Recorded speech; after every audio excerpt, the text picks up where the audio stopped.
नमस्कार, कंज्यूमर अड्डा में आपका स्वागत है। आपके साथ मैं हूं विपिन भट्ट और आज हम बात करेंगे देश में शिक्षा के स्तर की, क्योंकि हाल ही में एक रिपोर्ट आई है एसर 2022 यानी कि annual status of education report.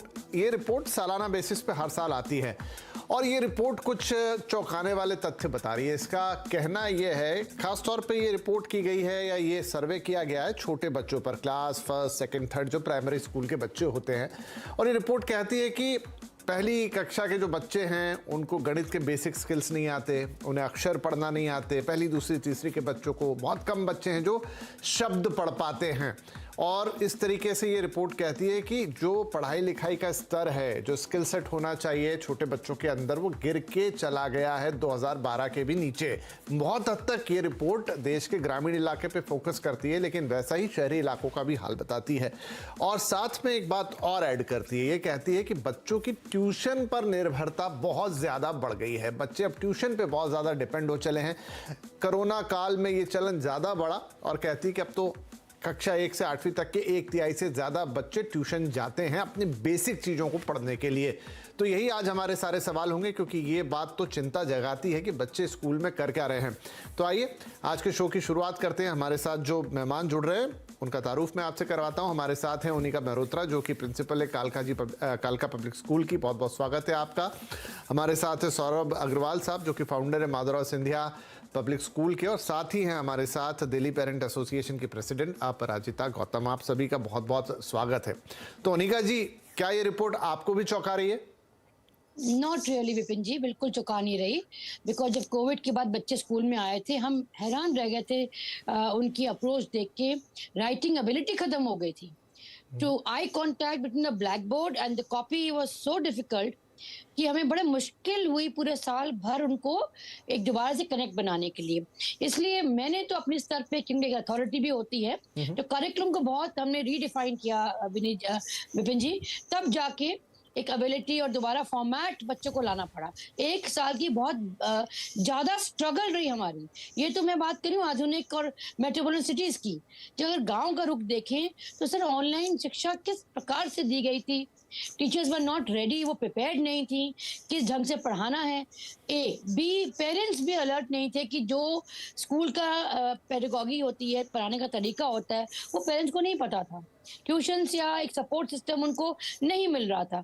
तो बहुत स्लैक डाउन आया है बच्चों में, ये मानना पड़ेगा। प्लस बोर्ड एग्जाम भी जिस पैटर्न से हुए, उन सबको अगर हम एक क्यूमुलेटिव एक असेसमेंट करें तो लास्ट ईयर एक डिफिकल्ट ट्रेंड रहा है। बट मुझे लगा साल आखिर आते आते बच्चों के फॉर्मेट तो आ गए, लेकिन कॉन्सेप्ट्स जो हैं, कॉन्सेप्ट क्लियरेंस नहीं है विपिन जी। बहुत मुश्किल हो रही है जी। सौरभ जी, क्या आप भी यही राय रखते हैं और मानते हैं कि या इसे एक्सेप्शन मान लें कि अब किसी ने सोचा नहीं था कि कोरोना होगा, लॉकडाउन होगा, बच्चे घर बैठ जाएंगे, ये पूरा उसका रिजल्ट है? नहीं विपिन जी, मेरा मानना भी यही है कि कठिनाइयां जरूर हुई हैं, लेकिन मैं इसका बहुत बड़ा कारण एक कोरोना तो है ही, साथ में पेरेंट्स की वित्तीय स्थिति को भी मैं मानता हूं कि वित्तीय स्थिति इतनी खराब हो चुकी थी एक हद तक, और अभी भी कुछ हद तक है, कि पेरेंट्स के लिए, अभिभावकों के लिए बच्चों को स्कूल भेजना, महंगी महंगी पढ़ाई कराना मुश्किल हो गया था।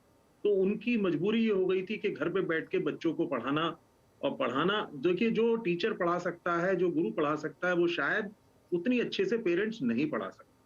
मैं इस पॉइंट को थोड़ा अलग रख देता हूं सौरभ जी, क्योंकि ठीक है ये वित्तीय स्थिति वाली एक है, लेकिन अमूमन आदमी कितनी भी खराब वित्तीय स्थिति में वो स्कूल भेज ही देता है कुछ भी करके।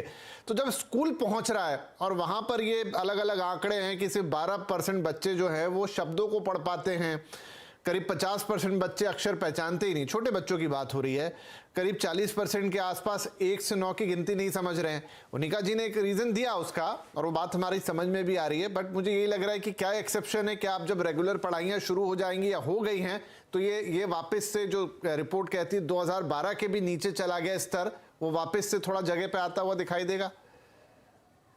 मैं क्योंकि विद्यालय मैं चलाता हूं, तो मैं देख रहा हूं बच्चों में धीरे धीरे करके वो दोबारा से कॉन्सेप्ट्स उनको क्लियर हो रहे हैं। समय जरूर लग रहा है धीरे धीरे, लेकिन बच्चे दोबारा से उसी जोश में आ रहे हैं, कॉन्सेप्ट्स भी धीरे धीरे क्लियर हो रहे हैं। बच्चों में तनाव की जो स्थिति थी कोरोना के बाद से वो खत्म हो गई है और अब काफी हद तक स्थितियां सामान्य होती नजर आ रही हैं और मुझे पूरी उम्मीद है कि आगे अगले वर्ष तक जो स्थितियां पहले थी उस जैसी नहीं रहेंगी और बच्चों को अपने पढ़ाई और जो पहले जैसे कर रहे थे वैसे ही आगे भी करते नजर आएंगे। मेरा ऐसा बड़ा विश्वास है और ऐसा असर मुझे नजर आ रहा है। ठीक है, हमारे शिक्षक मानते हैं कि वन ऑफ चीज थी और चूंकि इसके कारण एक ऐसी परिस्थिति थी या एक ऐसा वक्त था जो किसी ने कभी ना सोचा था ना देखा था, तो उसमें बहुत कुछ हुआ और उसका इम्पैक्ट बच्चों पर भी आया। अपराजिता जी क्या कहेंगे, इस वक्त जिन बच्चों के बेसिक स्किल सेट खराब हो गए हैं, शायद कुछ के वक्त के साथ सुधर जाए और हर कक्षा के लिए अलग अलग है, जो कक्षा 11वीं 12वीं के बच्चे थे उनके लिए हमने देखा अलग तरह की दिक्कत आई।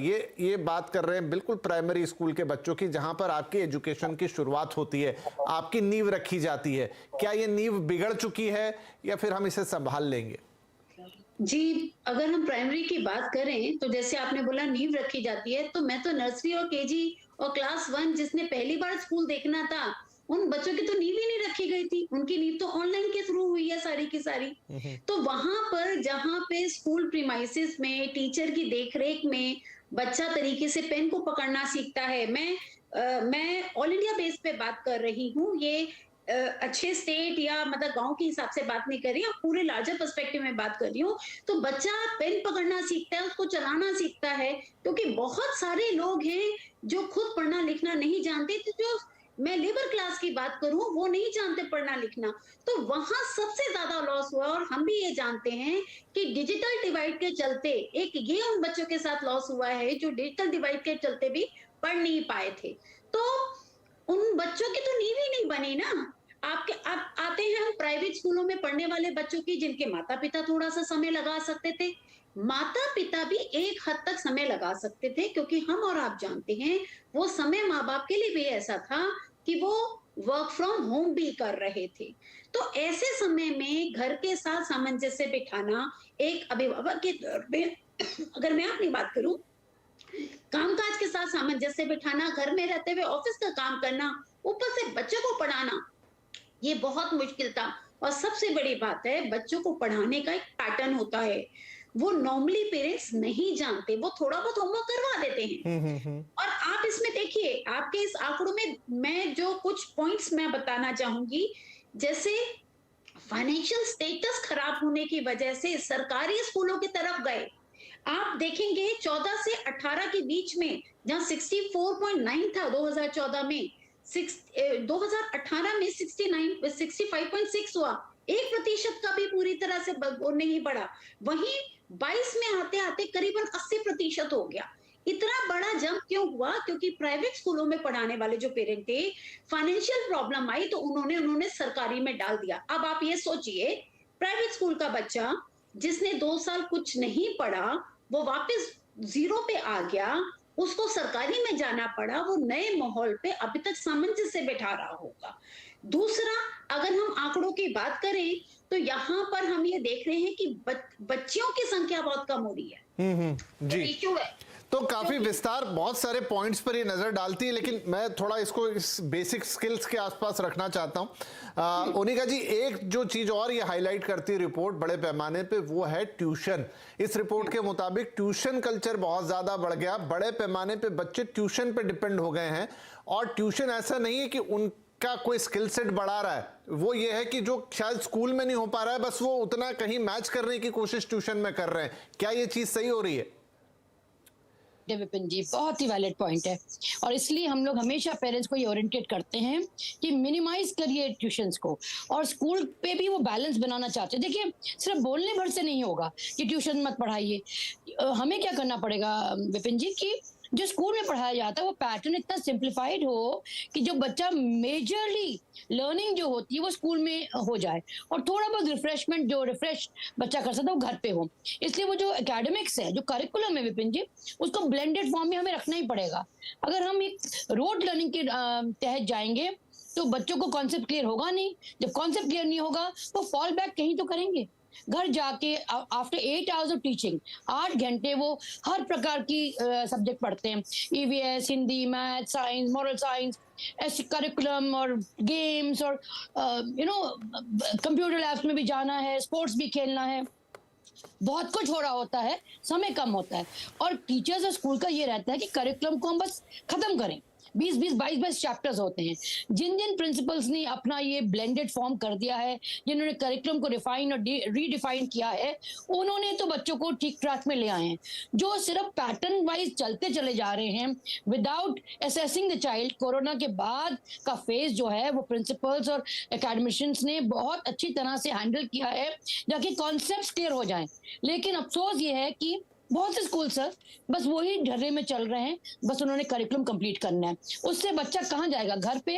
ये मैडम ठीक कह रही हैं, बहुत से पेरेंट्स बच्चों को घर पे नहीं पढ़ा पाते, पेडागॉजी नहीं पता स्कूल की क्या है, क्या इंटरेक्टिव मेथड है, क्या डिस्कशन मेथड है, या क्या एक्सपीरियंशियल लर्निंग हो रही है। पेरेंट्स को इन चीजों का नहीं पता होता। इसलिए हमने क्या किया था ड्यूरिंग कोविड टाइम विपिन जी, पेरेंट्स का ओरिएंटेशन लिया। पेरेंट्स को हमने बताया कि अब आप सरोगेट टीचर्स हैं, अब आपको वो रोल प्ले करना। तो उनको जब वो गाइडेंस दी विपिन जी, मैं मानी इस बात को कि बहुत फर्क पड़ा, और पेरेंट्स ने वो अडेप्ट किया कि किस तरह से हैंडल करना है बच्चे को। क्योंकि देखिए उनका अपना काम भी था, इंटरनल फाइट्स और बहुत कुछ बच्चों ने देखा, वो स्ट्रेस भी बच्चों ने देखा। तो कहीं ना कहीं डिसहार्मनी रही बच्चों को। एक बुक से पढ़ना और ब्लैक बोर्ड और टीचर का फिजिकल प्रेजेंस, वो अफेक्शन, वो कहीं ना कहीं वो दरारें आती गई और बच्चों को ये इम्पैक्ट पड़ा। आज मैं देखती हूँ कि ट्यूशन का दौर बहुत बढ़ गया है। जी वही, ट्यूशन बहुत ज्यादा हो चली है। इसका एक दूसरा साइड भी है सौरभ जी, क्योंकि बात सिर्फ कोरोना की नहीं है। आजकल बहुत सारे पेरेंट्स जो हैं, अमूमन पेरेंट्स दोनों वर्किंग होते हैं और न्यूक्लियर फैमिलीज होती है, वहां पे वो उतना समय नहीं निकाल पाते कि बच्चों को पढ़ाए। तो क्या एक तरीके से ट्यूशन अनिवार्य सी हो गई है? मैं यहाँ ट्यूशन को प्रमोट नहीं कर रहा, मैं तो उसके बिल्कुल खिलाफ हूँ। बात वापस से घूम के स्कूल पर आएगी कि क्यों ना स्कूल में ही कुछ ऐसा हो कि बच्चा 8 घंटे पहले तो स्कूल करे, उसके बाद वो जाके कोई ट्यूशन जाए, पैसे भी दुगने, एनर्जी भी दुगनी, टाइम भी दुगना। एक ही चीज की पुनरावृत्ति क्यों? नहीं, मेरा मानना ये है कि देखिए आपकी बात बिल्कुल सही है कि ट्यूशन के आप खिलाफ है, मैं भी खिलाफ हूँ।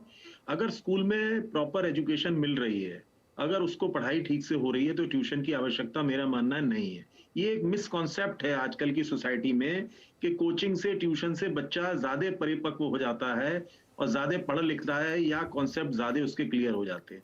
ऐसा ये गलत धारणा है। मेरा मानना ये है स्कूल्स आजकल बहुत ज्यादा एडवांस हो चुके हैं। मैं हर एक की बात नहीं कर रहा, ज्यादातर स्कूलों की बात कर रहा हूँ। ज्यादातर स्कूलों की मेन एम्फेसिस ये होती है कि स्कूल्स में ही प्रॉपर पूरी फैसिलिटेट की जाए उसकी एजुकेशन बच्चे की। तो अगर बच्चे की एजुकेशन पूरी हो रही है और उसके कॉन्सेप्ट्स क्लियर हो रहे हैं, और सरकार की नीतियां भी इस प्रकार की है कि बच्चों से बोझ हटाया जाए, तो अगर ये सब हो रहा है तो मुझे नहीं लगता कि बच्चों को ट्यूशन की या कोचिंग की आवश्यकता इतनी है जितनी ये धारणा बन चुकी है। और पेरेंट्स, कुछ हद तक मैं इसको पेरेंट्स को भी मानता हूं कि कभी कभी वो अपना बोझ जो है कोचिंग पे या ट्यूशन टीचर्स पे डाल देते हैं कि भाई ठीक है, भाई मैं नहीं पढ़ा सकता या स्कूल में पूरा नहीं होगा तो तुम कोचिंग में पढ़ लो। ये भी एक गलत मानसिकता है। स्कूल्स बहुत मेहनत करते हैं, और स्कूल्स में अगर पढ़ाई पूरी अच्छी तरीके से हो रही है, और मैं क्योंकि एक स्कूल संचालक हूं तो मैं ये समझता हूं इस बात को। मेरे विद्यालय में भी ये होता है कि हम चाहते हैं कि हमारा कोई भी बच्चा कोचिंग ना पढ़े, क्योंकि देखिए 6 घंटे, पहले तो 1 घंटा आना, 1 घंटा जाना, 6 घंटे स्कूल में पढ़ना, 8 घंटे बच्चे के निकल जाते हैं। 8 घंटा उसे सोना जरूरी है एज पर डॉक्टर, 16 घंटे निकल गए 24 में से। उसके बाद उसे 3 घंटे या 2-3 घंटे खेल कूद के लिए भी चाहिए, बच्चे 5 घंटे। अब उसमें अगर उस बच्चे को आप कहें कि कोचिंग करे 2-3 घंटे, तो उस बच्चे का पर्सनैलिटी का क्या हाल होगा? तो ये हम लोगों को इस पे बहुत विचार करने की आवश्यकता है। पेरेंट्स को भी इस पे विचार करने की आवश्यकता है कि क्या ये हम लोग अत्यधिक मानसिक तनाव नहीं डाल रहे हैं बच्चों पे। हम लोग बात करते हैं कि बच्चों पे तनाव बढ़ रहा है, लेकिन हम खुद ही उसके भागीदार हैं। नहीं, आप सही कह रहे हैं।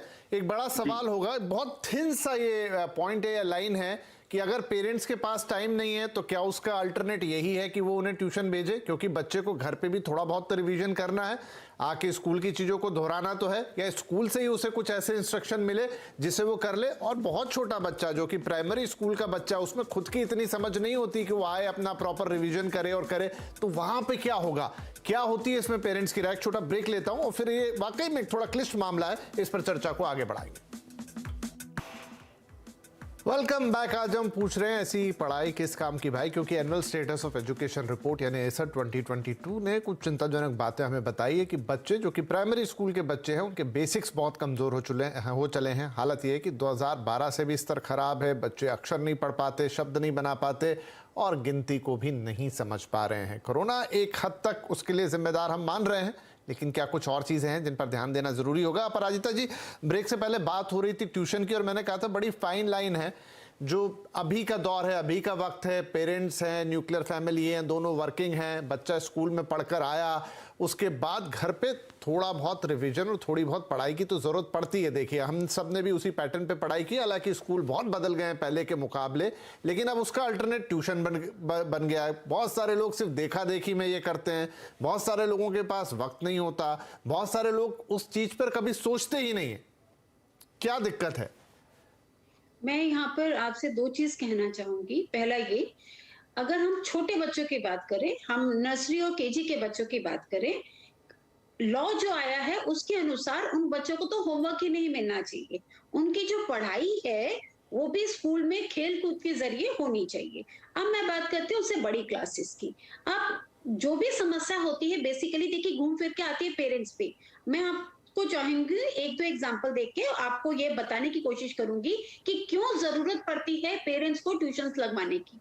सबसे पहला कारण ये होता है, मैं आपको दो एग्जांपल देती हूँ। पहला ये, मेरे पास एक केस आया जहां पे अच्छा खासा बच्चा था जो बहुत एक्टिव था अपने जो नियर बाय जो आप क्रच में जाते हैं। जब वो बच्चा स्कूल गया कुछ महीनों बाद टीचर्स ने ये बोलना शुरू कर दिया ये बच्चा स्लो लर्नर है।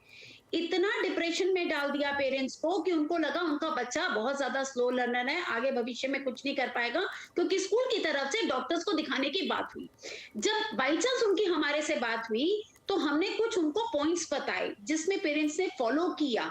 तो इससे ये पता चला बच्चा स्लो लर्नर नहीं था, टीचर नहीं समझाना चाह रहे थे। आप ये देखिए, बच्चा वही है, उस बच्चे को जब दूसरा टीचर पढ़ा रहा है बच्चा बेटर परफॉर्मेंस दे रहा है, तो वहां उस पेरेंट को लगा कि मेरा स्कूल तो पढ़ा नहीं रहा, बेटर है मैं ट्यूशंस लगवा दूं। ये मैं बात कर रही हूँ क्लास 1 और 2 की। ऐसे ही सीनियर बड़ी क्लासेस में आते आते कई cases, n numbers of cases हैं जब स्कूल ढंग से पढ़ाई नहीं करवा पाता। ऑब्वियसली पेरेंट के पास टाइम नहीं है, पेरेंट्स को समझ नहीं आ रहा। आज की डेट में पढ़े लिखे पेरेंट्स भी अपने बच्चों को नहीं पढ़ा पाते। हमें ये रियलिटी भी मान के चलना चाहिए, क्योंकि आज की जो पढ़ाई के हिसाब का जो तरीका है वो ठीक है, गॉट योर पॉइंट मैम। क्योंकि यहाँ पे वक्त मेरे पास कम होगा तो मैं फटाफट इस सवाल को मोनिका मैम के पास ले जाता हूँ। मैम देखिए, ये चीज तो होती है कि अब एक क्लास में अगर मैं मानूं मिनिमम 15 या 20 की स्ट्रेंथ है, जो कि कम ही स्कूलों में होती है, वो स्ट्रेंथ आमतौर पे 30 या 40 के ऊपर चली जाती है। क्या 40 बच्चों पर एक साथ एक जैसा ध्यान देना, और फिर ये बातें तो आएंगी कि एक बच्चा जल्दी पकड़ेगा, 2 बच्चे उसके कंपैरिजन में स्लो रहेंगे। विपिन जी, ऐसा नहीं होता जैसे अपराजिता मैम बता रही हैं। अगर क्लास है, होमोजेनियस क्लास नहीं होती। मैं उसे एक एक्सेप्शनल केस भी मान लूं, बाकी लेकिन ये बात तो फैक्ट है मैम कि सारे बच्चे एक जैसे नहीं होते, किसी का लर्निंग प्रोसेस तेज होता है, किसी का थोड़ा धीमा होता है। I am coming to that. तो क्या होता है कि एक बेसिक फॉर्मेट होता है पढ़ाने का, उसके बाद असेसमेंट हम इसलिए करते हैं विपिन जी, सो आइडेंटिफाई कर सकें बच्चों का कि उनका क्या क्या प्रोसीजर क्या है, कितनी लर्निंग हुई, क्या बच्चा किस हिसाब से उसको ऑब्जॉर्व कर रहा है। और वेरियस मेथड है, सिर्फ ब्लैक बोर्ड और टीचिंग नहीं चलती है। Group time, circle time, play way method, experiential learning, बहुत कुछ बच्चों को उस ढंग से एक चैप्टर को इस ढंग से पढ़ाया जाता है कि हर एक की एबिलिटी अलग होती है। कोई खेल कूद से समझ सकता है, कोई ग्रेटिफिकेशन से समझता है, तो वो बैलेंस बन के वो क्लास का।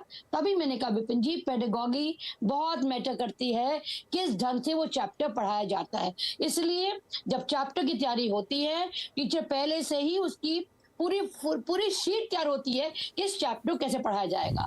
उसके फॉर्मेट से पढ़ाने से हर बच्चा अपने हिसाब से अब्सॉर्ब करता है। ऐसा नहीं होता विपिन जी कि पढ़ा दिया और ठीक है, गॉट योर पॉइंट मैम। तो एक इसके ऊपर और सवाल सौरभ जी आपसे। अब देखिए, चलिए मोनिका मैम के स्कूल में ऐसा हो सकता है कि हो रहा, वो कोशिश भी कर रहे हैं, पर मैं ये मानता हूं कि इस देश के, मैं सिर्फ प्राइवेट स्कूल्स की भी बात करूं तो उनमें भी स्तर अलग अलग होते हैं, और सारे बच्चे तो एक स्कूल में जा नहीं सकते, वो डिफरेंशिएशन होगा ही होगा।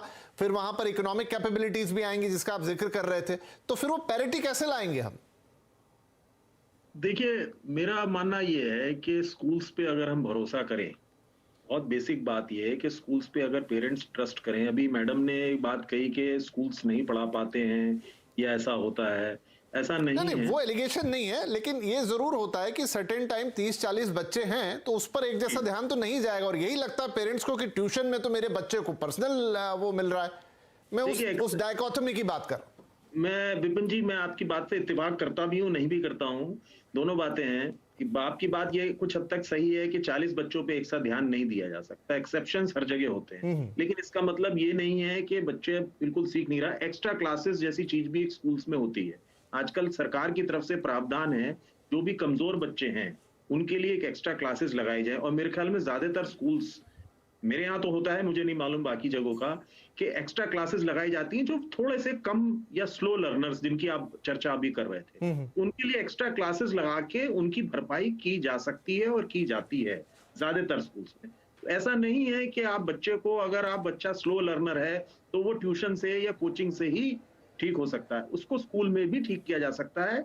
और मेरा मानना यह है कि क्लास 8 तक तो कोचिंग होनी नहीं चाहिए, सही बात है। कक्षा 8 तक की पढ़ाई ऐसी है जो स्कूल में भी अगर पर्याप्त ढंग से उस पर ध्यान दिया जा रहा है, और खुद माता पिता भी थोड़ा बच्चे को इनकरेज करेंगे, ये नहीं कि वो सारा कुछ स्कूल पे छोड़ेंगे। ये ताली है जो दोनों हाथों से बजेगी, तो वहां पर होना चाहिए। चलिए, क्योंकि आज हमने जिस रिपोर्ट पे फोकस किया, एक्सेप्शन मान ले कि ये कोरोना के कारण थी, अगली रिपोर्ट का इंतजार रहेगा, लेकिन जो असल पॉइंट उस पर उठाएं कि जिस सिस्टम में अब हम आ गए हैं, जो आजकल की हमारी दिनचर्या हो गई है, जैसे पेरेंट्स हैं, जैसे घर हैं, और जो बच्चे और जो स्कूल का एनवायरनमेंट है, क्या वहां पर बच्चों के बेसिक स्किल्स वाकई नीचे गिर रहे हैं? थोड़ा ध्यान यहां सबको देना होगा, और स्कूल कुछ भी करे, शायद इंडिविजुअल पेरेंट्स को भी वहां फोकस करना पड़ेगा। सारे बच्चों के अलग अलग स्किल सेट होते हैं, उनकी बहुत सारी अपनी अंडरस्टैंडिंग्स होती हैं, तो शायद आपको कंटिन्यूएशन में आप खुद ना पढ़ा पाएं, लेकिन स्कूल के टच में रहे। और स्कूल के साथ भी ये कि शायद वो कई बार बच्चे स्लो भी होते हैं, तो उन पर थोड़ा ज्यादा ध्यान देने की जरूरत होती है, रादर देन कि बच्चे को ये कह दिया जाए कि वो स्लो है। बहुत शुक्रिया आप सभी मेहमानों का। आई थिंक आज चर्चा अच्छी रही, और ये जिस तक भी पहुंचेगी काम आएगी। नमस्कार।